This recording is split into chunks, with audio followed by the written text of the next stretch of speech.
Operation Tuli.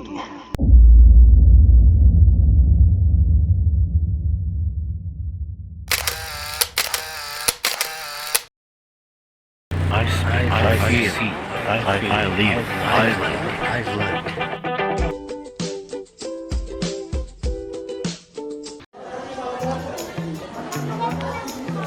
Okay, sila. Dapat inag-aagaan nyo kasi.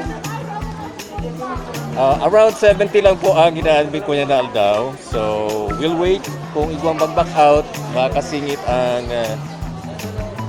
medyo tamang-tama sa edad na magpa-circumcise. Ayan. So, ayan. Ito po ang scenario dito sa covered court ng Concepcion Grande Elementary School. And very busy sila sa barangay. So, I hope na may back out.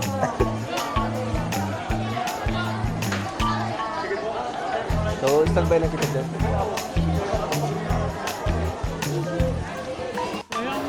Kaya ito pati siya liduano.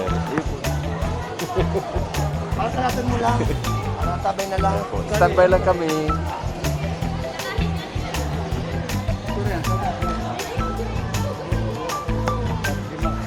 Tuli is a Filipino rite of male circumcision.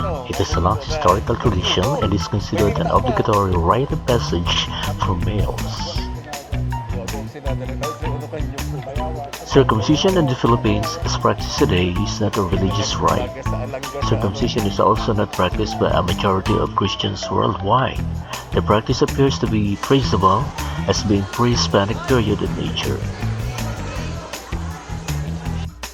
So the Operation Tuli, which originally a half-day operation sponsored by the Philippine Air Force and the local government unit of Barangay Concepcion Grande Elementary School, became a whole-day operation due to the many kids who are also waiting to be circumcised.